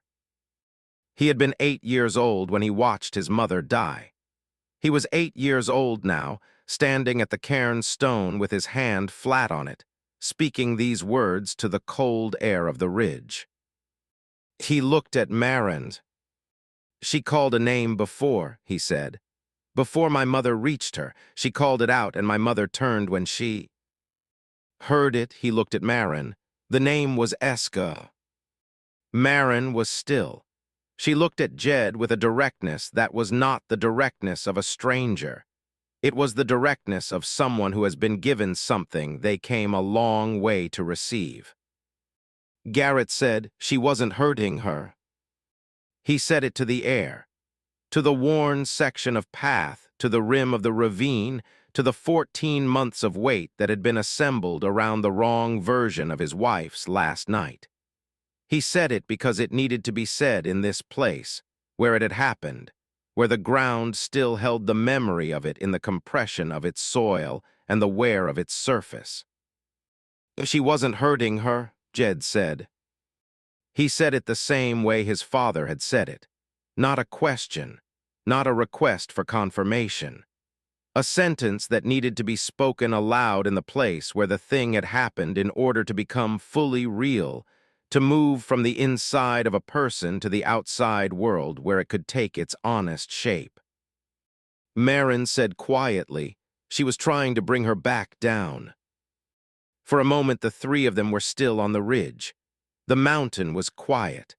The sky above was pale and high and entirely indifferent to what had just happened on the small piece of ground they occupied. A bird moved somewhere in the timber below and was silent again. Then Jed turned away from them. He turned until his back was to both of them and his face was to the timber on the western slope, and his shoulders rose once and then began to shake. Not violently, not loudly. The quiet shaking of a child who has been carrying something far too long in a sealed place inside himself, and the seal has finally given, and what is coming out the way things come out when they have been compressed steadily, and without stopping until it is done. He did not make any sound that carried. He cried the way a person cries when they have been private about their pain for so long that even the release of it is private. Garrett crossed the distance between them in 3 steps. He put his hand on his son's back. He kept it there. He did not speak, and he did not try to stop what was happening, and he did not try to manage it in any direction. He just put his hand on the boy's back and kept it there and stood beside him on the ridge in the cold morning and let it be what it was. He stood on the ridge with his hand on his son's back until the boy's shoulders were still again. They came down from the ridge in the late morning. The descent was quiet. Jed rode ahead on the roan, close to the horse's neck, the reins held loosely in both hands. He was not agitated. He was not raw in the way of someone who has just been broken open and is trying to manage the exposure. He was quiet in the way of someone through whom something large has moved and who is now in the stillness that follows it, a stillness that is different from the stillness of suppression because it does not require effort. It is simply what remains when the thing that needed to happen has happened. Garrett rode behind him and watched his son's back on the trail. He had not seen the boy's shoulders sit that way in a very long time, not braced, not held carefully in a managed position, just resting where they were. Della was at the yard gate when they came down the south trail. She had positioned herself where she could see the trail from the moment riders would first become visible, and when they came through the trees and into the open, she looked at each of them in the direct, assessing way she had looked at things since before she could fully understand what she was looking at. She looked at Jed first, then at Garrett, then at Marin. Whatever the assessment was, she resolved it quickly and stepped back from the gate to let them through. She did not ask a single question. She was 7 years old, and she had the particular intelligence of a child who has learned that there are moments when the right response to returning people is simply to make room for them to return. Garrett put up the horses. He came inside and stood in the kitchen doorway for a moment before moving further into the room. The table, the shelves, the hearth, the worn boards of the floor. Vera's folded cloth on the shelf where it had been for 14 months. He sat at the table. He poured a cup of water and drank it. He sat for a while without needing to do anything else. The following morning, Rook came to breakfast without being called. Garrett was at the stove when he heard the sound of small feet in the hall, not the specific rhythm of a child who has been called and is responding, but the ordinary, self-directed footsteps of a child who is going somewhere because he intends to go there. He looked over his shoulder. Rook was in the kitchen doorway. He looked at the room with the brief, ordinary assessment of a child checking the contents of a space he was about to enter. Then he came to the table and sat in his chair. He looked at the food on the table. He looked out the window. He pulled a biscuit toward himself and began to eat. That was all it was. A 6-year-old boy sitting down to breakfast without being fetched or persuaded or managed into the chair. But Garrett stood at the stove and watched it and felt something shift in his chest in a way that was not dramatic and was not small. He did not say anything about it. He turned back to the stove. When Finn came to the kitchen that morning, he asked Garrett whether he could work on the east wall repair, the stone that had shifted and needed resetting before the hard freeze came. Garrett said yes. Finn was outside before the breakfast dishes were cleared, and he worked for 2 solid hours without being directed or redirected, carrying the smaller stones from the supply pile and stacking them near the damaged section, measuring the gap with the eye-and-hand method that was the only method available to him, and doing it with a patience that was new. He was still restless. He would always be restless. It was in the composition of him. But the restlessness had direction now. Della moved her chair. She had sat near the window for 14 months, slightly apart from the table, slightly back from the full membership of the room, positioned to watch without being fully among the things being watched. That afternoon she picked up her chair, carried it to the table, and set it in its new position without comment or explanation, and sat down and stayed there for the rest of the evening. Garrett saw it. He said nothing about it. He thought it was one of the most significant things he had seen in a long time. Sable brought Marin her cloth doll in the afternoon. She carried it into the kitchen where Marin was sorting dried beans at the table, and she set the doll on the table's surface in front of her with the deliberate placement of someone presenting something important. Then she climbed up onto the bench beside Marin and sat down and folded her hands in her lap and began to explain. She explained the doll's name first, a name that was less a word than a sound, specific and consistent and clearly long established. She explained the proper positioning of the left arm, which needed to be held at a certain angle or the whole thing looked wrong, and she demonstrated this with the focused precision of someone correcting a common misunderstanding. She explained that the doll had a particular small blanket that lived in the girl's room, and that sometimes it used the blanket for sleeping, and sometimes it did not, depending on conditions that she described at length. Marin listened to all of it. She listened the way she listened to everything, as though what was being said was exactly as important as the person saying it believed it to be. Garrett, passing through the kitchen with an armload of wood, heard the exchange. He did not slow down, but something happened to his face briefly as he passed, something in the vicinity of his mouth that he would not have been able to explain if anyone had asked him about it. On the second morning after the ridge, Jed came to the fence. Garrett was already at the north fence line, resetting the post that had been loose since before the season, the post with the carved token, the post with the strip of blue cloth, the post that was going to let the whole line sag if it was not properly set before the ground froze solid around it. He was working the tamping rod, packing the soil at the base of the reset post, when he heard footsteps behind him on the frost-hard ground. He did not turn. Jed came up beside him. He picked up the spare tamping rod from the ground without asking, positioned himself on the other side of the post, and began packing the soil from that side. They worked like that in the cold morning, Garrett on one side, Jed on the other, the post between them, the work going forward without discussion of the work. The rhythm of it was good. It was the rhythm of two people who know the same task and have no need to explain it to each other. The post settled into its reset position after 20 minutes of steady work, and when it was set properly, Garrett pressed against it with both hands in the testing way, and it held firm. He looked at the post. He looked at the soil packed around its base. He looked up at the ridge line above the fence, the white line of the upper snow in the pale morning. After a while, Jed said, "Do you think she knew we loved her?"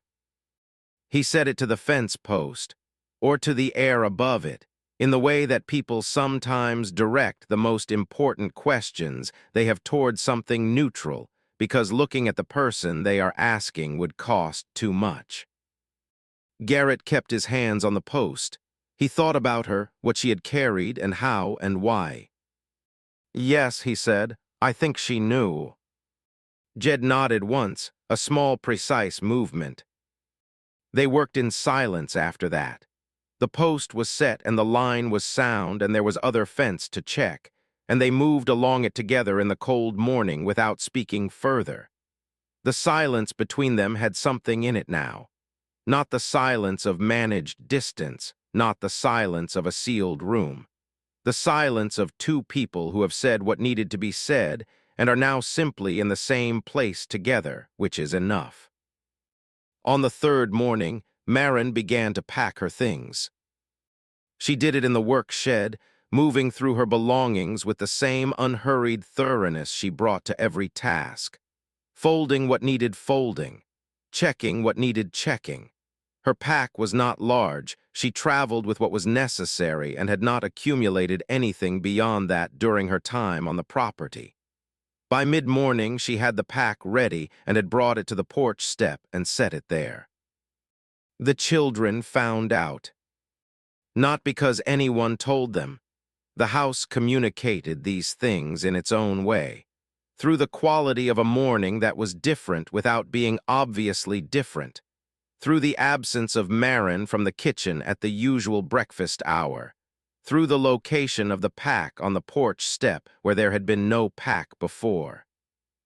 They found out and they came to the yard by ones and twos, arriving at their own times, positioning themselves near the porch and near the shed, and near the gate with the specific arrangements of children who are not going to say that they are objecting to something, but are making their presence felt as clearly as they know how. Sable held onto Marin's hand with both of hers. She did not cry. She held on with the steady grip of a child who has decided that holding on is the correct response to the situation and is committed to it. Finn stood against the shed wall with his arms crossed, very still. This was his version of objection, the deliberate stillness of a naturally restless person who has decided that stillness is called for. Della was near the gate, watching. She had her hands in her apron pockets and her face was composed.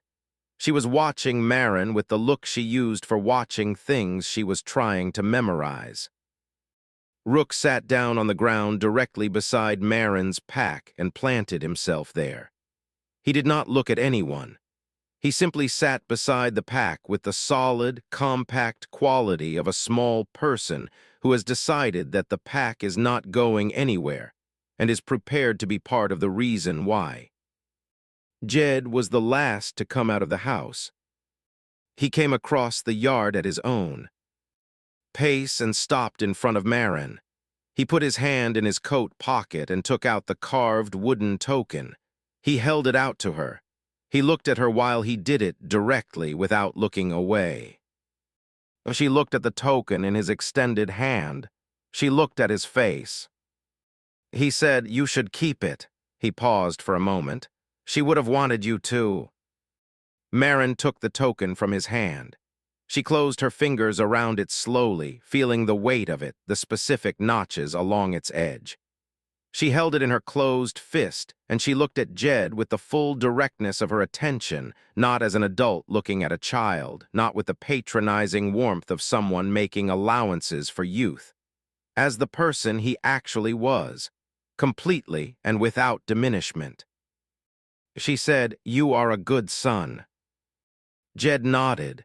He turned and walked back toward the house. He did not look at anyone as he went. He went inside and let the door close behind him because his face was doing something that he preferred to do in private, and he had always been a person who knew the difference between what was private and what was not. Garrett had been across the yard through all of this, near the barn. He walked across the yard. He walked to where Marin was standing on the porch step, and he stopped in front of her. He was not built for speeches. He had never been. He looked at the ground for a moment, and then he looked at her. He said, "The north fence will need full work before December. Full work, not just the post we set. The whole northern stretch needs to be gone over before the freeze makes it impossible." He paused. "The stone on the east wall has shifted. Finn's been at it, but it needs someone who knows what they're doing or it'll go wrong over winter." He looked at her. He let the next sentence come out the way it needed to come out, plain and direct and without management. "These children are better when you're here." He said it simply. He did not say it as an argument or a persuasion. He said it because it was true, and it was the most true thing he had to offer. Marin looked at him. She was quiet for a moment. She said, "I know." She looked at the pack on the step. She looked back at him. She set the pack down against the side of the house, out of the way of the door, in the position of something that has been put down and is not going anywhere for a while. That evening, the table was full. All 5 children were at supper, Rook in his chair, Finn beside him, Della at the table where she had moved her chair 2 days ago, Sable at the end of the bench nearest Marin, Jed across from his father. The meal was simple, the kind of supper a mountain household produces in the middle of October when the root cellar is stocked, and the bread is fresh, and there is no reason to make anything more complicated than what is needed. The noise of it was ordinary. Sable was explaining something to Marin about the correct proportion of butter to bread. Finn and Rook were conducting a low argument about which of them had done more work on the east wall that afternoon. Della was eating with the focused efficiency of a child who had decided that the food in front of her required her attention. Jed was talking to Garrett about the roan horse's left rear shoe. It had been slightly loose for several days, and he thought it needed to be properly checked before the ground froze. He said this while eating, without ceremony, without making it into more than it was. It was an ordinary thing to say. The ordinariness of it was not ordinary at all. On the shelf, Vera's folded cloth sat where it had always sat. He looked at it once, briefly. It did not look like a wound tonight. He looked away. He looked at his table. 5 children around it, not perfect and not fixed and not pretending, arguing about butter and horseshoes, and who had done more work and reaching across each other for the bread, and taking up space in the ordinary, vigorous, completely unself-conscious way of children who are present in a place because the place feels like theirs. Marin at the stove, Sable still talking at her elbow. The ground was still scarred. That was true, and he knew it, but scarred ground holds. He picked up his fork. He ate his supper.